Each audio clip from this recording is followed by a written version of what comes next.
नवीद चौधरी साहब, आपसे आप मुझे बताएं कि आज जो सुप्रीम कोर्ट में नैब तरामीम से मुस्तफीद अफराद की नई फहरिस्त भी तलब कर ली गई है। ये आपने भी इस केस को आज सारा दिन स्टडी किया होगा। ये तो जब केस समाअत के लिए आया था उसी वक्त इनको तलब कर लेनी चाहिए थी और की भी गई होगी पहले। आज दोबारा तलब कर लिया उन्होंने। बुनियादी तौर पर चीफ जस्टिस ऑफ पाकिस्तान जो हैं वो ख़ुद कह चुके हैं कि नैब ड्रैकोनियन लॉज के तहत चलता है और ये बात दुरुस्त भी है। ये एक फ़ौजी आमर ने सियासी जमातों का बाजू मरोड़ने के लिए नैब को बनाया और फिर सारे शोबों को लपेट में लेते गए। आपको याद होगा कि जनरल बाजवा के दौर में ताजरों ने साफ कह दिया था कि जी अगर नैब हमें बुलाएगी तो कारोबार बंद है। फिर ऐसा ऐसा एग्जाम करते गए बहुत सारे लोगों को। अब दरख्वास्त जो ज़ेर समाअत है इसका बुनियादी मकसद क्या है? इसका बुनियादी मकसद ये है कि जस्टिस हमारे जो हैं चीफ जस्टिस साहब अमृता बंदयाल साहब, उन्होंने जिस तरह से तैयार किया हुआ था कि PDM की हुकूमत को चलने नहीं देना, PDM और तादी जमातों की, उसके तहत ये दरख्वास्त मंगवाई गई थी। नैब तरमीम क्या है? नैब तरमीम यह है कि जैसी हुकूमत आई उन्होंने कहा कि 90 दिन का जो रिमांड है वो मुनासिब नहीं है, 14 दिन पे ले आएँ। अब खैर उसमें भी तब्दीली हो गई है, अब फिर 1 महीने पे चला गया। 50 करोड़ तक जो केसेस हैं वो एंटी करप्शन की अदालत सुन ले। इदारे तो मौजूद हैं करप्शन पकड़ने वाले, वो तो पहले भी मौजूद हैं, अदालतें भी मौजूद हैं, किसी चीज़ की कमी नहीं थी। एक खसूसी इदारा बना दिया गया ताकि लोगों की सियासी वबस्तगियाँ तब्दील कराई जा सकें। ये इसका ट्रैक रिकॉर्ड है। मैं ये नहीं कह रहा कि कोई हवाई बात है।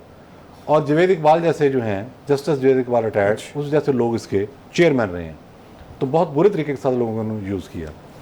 यही अदलिया जो आज बैठी हुई है कि फ़लाँ फ़लाँ सियासी बंदे को रिलीफ मिल गया, 50 करोड़ से नीचे क्या माफ़ी है, इनको नज़र नहीं आ रहा था।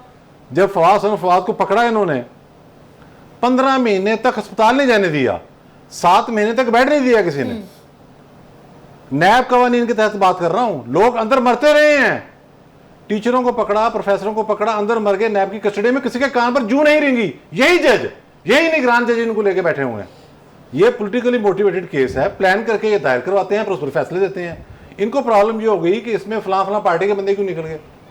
अच्छा आप बहाल करें, आप, मैं चीफ जस्टिस साहब से कहता हूं कि 90 दिन का रिमांड भी बहाल करें ताकि आपका महबूब अंदर बैठा हुआ है उसको पता लगे कि नैब क्या करती है। यानी कि आपके दौर के अंदर क्या नहीं हुआ।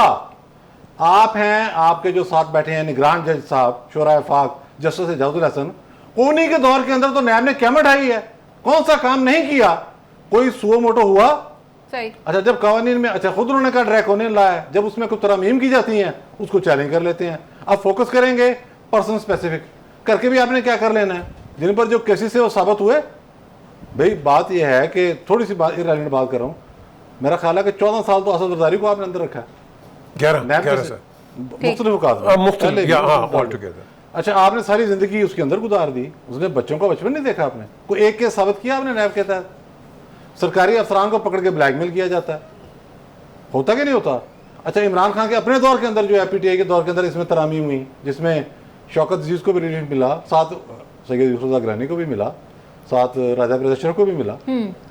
रिलीफ क्या मिला भाई? वो किसी कायदे कानून के तहत आओ ना। करप्शन के खिलाफ या तो कवानीन मौजूद ना हो और एंटी करप्शन काम नहीं कर रही। ठीक है नवीद चौधरी साहब, आपकी की बात से बात के रिलीफ क्या मिला, ये ही मैं कहना चाह रही हूँ कि बेनिफिशियरीज की लिस्ट भी तलब कर ली गई है। नवीद चौधरी साहब आप इस पर क्या राय रखते हैं? इस साइफर केस जो है ये एक बहुत संजीदा मामला है। अलमिया ये है कि यहाँ चूंकि सोशल मीडिया के थ्रू गुफ्तगू होती है, वकला में भी ऐसे लोग आ जाते हैं जो जिनके नाम ही किसी ने नहीं सुने और वो तर्जुमान मुकर्रर हो गए हैं चेयरमैन PTI के, ना उनका कोई लीगल बैकग्राउंड है। अच्छा फिर जो सीनियर मुकर्रर के साथ हैं वो किसी और पार्टी के साथ मिले हुए हैं। मतलब हामिद खान जैसा संजीदा वकील अगर पेश हो तो बात समझ में आती है। उनकी अगर लॉयल्टी या नाराज़गी पार्टी से हो भी किसी स्टेज पर तो कम से कम प्रोफेशनल स्किल पर कॉम्प्रोमाइज़ नहीं करते वो, ना ही वो किसी तरह से उनको ख़रीदा जा सकता है। ये मैं ओपन कह रहा हूँ, खैर बात उसी तरफ चली जाएगी। Cipher is a serious case. एक क्लासीफाइड डॉक्यूमेंट है, उसको आप लहरा रहे हैं। लहराने के बाद पाकिस्तान के ताल्लुकात जो हैं आपने बैनुल अक़वामी बरादरी से, सोल सुपर पावर से, वो भी एट स्टेक लगा दिए। उसके वाले से ऑडियो आ चुकी हैं।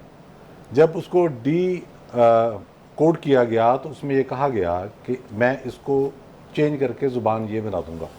साइफर आते रहते हैं, डिस्कस होता है, डिमार्च होते हैं, ये एक प्रैक्टिस है। बहुत बड़े बड़े आ चुके हैं। जुल्फ़िकार चीमा साहब को कभी आप पूछें कि जब एटमी धमाके होने वाले थे, उनकी अपॉइंटमेंट बाहर थी उस वक्त, तो अमेरिका से क्या क्या किस किस्म के पैगाम आ रहे थे, सीधे सीधे। वो साइफर होता है, ज़ाहिर है वो अपनी अपनी राय एक बंदा देता है, फिर लिख के भेज देता है। अब ये केस है, इसके लिए स्पेशल कोर्ट कंस्टिट्यूट हो चुकी है। उस कोर्ट ने मेरे हिसाब के मुताबिक 1 महीने में फैसला देना है। उसकी रीज़न ये है कि चीज़ें तो पूरी हैं, शवाहिद मौजूद हैं। आज़म खान साहब को अगर आप सुल्तानी के बाद नाम ही किए, उनका बयान तो मौजूद है ना 164 के तहत कि ये इस तरह मामला हुआ है, बाकी भी बता चुके हैं। अब इन्होंने पहले कोशिश की चेयरमैन पीटीआई ने कि तोशाखाना केस में मिलिट्री सेक्रेटरी का नाम ले दें। जब मौका आया तो नाम नहीं लिया, कटारे में खड़े होकर इन्होंने पीछे हट गए। वो एक कोशिश थी। इस केस में उन्होंने एक साबिक DGISI का नाम ले दिया। अच्छा, उनको अगर नाम लेंगे तो वो ज़ाहिर है वो भी आगे बयान दे देंगे कि मेरा से क्या ताल्लुक, ये तो पॉलिटिकली इन्होंने गेम खेली है।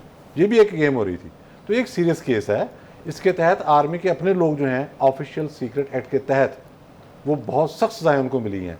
लेफ्टिनेंट जनरल बहुत अच्छे ऑफिसर थे वो, कैरियर वाइज, जवेद इकबाल साहब, उनको लंबी चौड़ी सजा हुई, वो फिर माफ़ की है मौजूदा आर्मी चीफ ने। एक हमारे ब्रिगेडियर साहब थे, बल्कि हैं सॉरी ब्रिगेडियर रिजवान, उनको सजाए मौत हुई, कैपिटल पनिशमेंट, उस पर अमल दरामद नहीं हुआ। मतलब ऑफिशियल सीक्रेट एक्ट जो है ये बड़ी ही एक संजीदा चीज़ है। केस को संजीदा तरीके से लड़ा जाना चाहिए, बजाय इसके कि इसका आप मजाक उड़ाएं, तमस्कर उड़ाएं, इसको सियासी रंग, ये क्या जी वो आया था कागज़ लहरा दिया, इस तरह नहीं होता। स्टेट सीक्रेट बहरहाल स्टेट सीक्रेट, उसकी एक सीक्रेसी है। ट्रंप जैसा देखे ना, अमेरिका जैसे मुल्क में ट्रंप जैसे सदर के घर भी सरकारी कागजात मिलने पर केस हो गया और वो चलेगा आगे, रुकेगा नहीं। सही। तो ये बड़ा एक संगीन मामला है। नबी चौधरी साहब, मैं जानना चाहती हूँ कि सदर की तनख्वाह और मराआत का जो एक्ट है वो ये कहता है कि पब्लिक ऑफिस होल्डर से ज्यादा तनख्वाह होनी चाहिए सदर मुमलिकत की। उसको देखते हुए इस तकाजे को आप कैसे देख रहे हैं? देखिए, अगर तो ये एक कानूनी मामला होता और तवज्जो दिलाई जाती कि चूँकि ये कानून मौजूद है, इस कानून के तहत सदर का मामला इस तरह से होना चाहिए। लेकिन बात यह है कि ऐवान सदर में एक सियासी बंदा बैठा हुआ है, वो कोई ब्यूरोक्रेट नहीं है गुलाम इसाक खां की तरह से। मैं आपको बताता चलूँ, गुलाम इसाक खां से जब जनरल काकड़ ने इस्तीफ़ा लिया और उस वक्त प्राइम मिनिस्टर से भी लिया, जनरल वहीद काकड़ की बात कर रहा हूँ, तो गुलाम इसाक खां चूँकि ब्यूरोक्रेट थे तो उन्होंने कहा कि इस्तीफ़ा तो मैं दे दूँगा, मेरे इतने पैसे बनते हैं छुट्टियों के, इतनी तनख्वाह है, इतनी मेरी वो बनेगी मरात। तो जनरल साहब हैरान रह गए कि ये क्या कह रहा है, ये तो हमारे यहाँ हमारे सदर में होता रहा है, लेकिन अलवी साहब तो नहीं है। जमात इस्लामी में रहे हैं सारी उम्र। मैं हैरान रह गया हूँ कि मुल्क के हालात आप देखें कि हालात क्या हैं, कोई ढके छुपे हैं आपसे। यानी कि ब्लैक ह्यूमर एक छोटा लफ्ज़ है।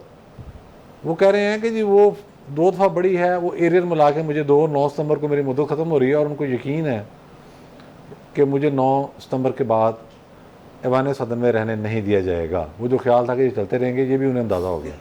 तो अब वो पैसे से मिट के जाने के चक्कर में ये मैं, और ये सिर्फ इनका हाल नहीं है, ये हमारे जो चीफ जस्टिस थे साकिब निसार साहब, वो जब गए हैं, बदनाम ज़माना चीफ जस्टिस इन्हें कहा जाता है और ये इत्तफाक़ राय है, अभी उनसे भी बढ़ जाएगा तो कोई ये की जा रही है, रेस लगी हुई है। उन्होंने कहा जी पेंशन जो होगी ना रिटायर्ड चीफ जस्टिस की वो 10 लाख होगी, तनख्वाह का 85%। अच्छा। उसके बाद उन्होंने कहा जी 3000 तक टेलीफोन फ्री है, 2000 यूनिट तक बिजली फ्री है, 300 लीटर पेट्रोल हर महीने मिलेगा, खानसामा, ड्राइवर, उर्दली, गार्ड, ये तो हैं जो बाकायदा मांग के ले ली गई और हुकूमत ने मंजूर भी कर दी। करनी थी, ज़ाहिर है हुकूमत भी पीटीआई की थी, दूसरी भी थी तो कौन सा बात आती है। मुझे तो शक है ये अलवी वाला जब बिल गया ना तो केयर टेकर हुकूमत ने भी इसको मंजूर कर देना। यहाँ सारे ये आपस में मिले हुए हैं, ये यार अगर अब ये मज़े ले रहा है फिर कल को हम मज़े ले लेंगे।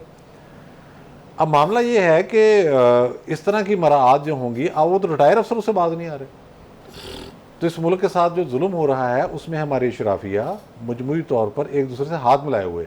यार चौधरी साहब, या तो ये मुल्क कौम के लिए कुछ करें ना, मुल्क तरक्की कर रहा हो तो फिर की बात करते हुए अच्छा भी लगता है। जावेद साहब, काश के कोई फैसले हो जाते जब काबीना की मीटिंग्स कंडक्ट की गई हैं आवाम को रिलीफ देने के लिए, लेकिन वो बेनतीजा खत्म हुए हैं।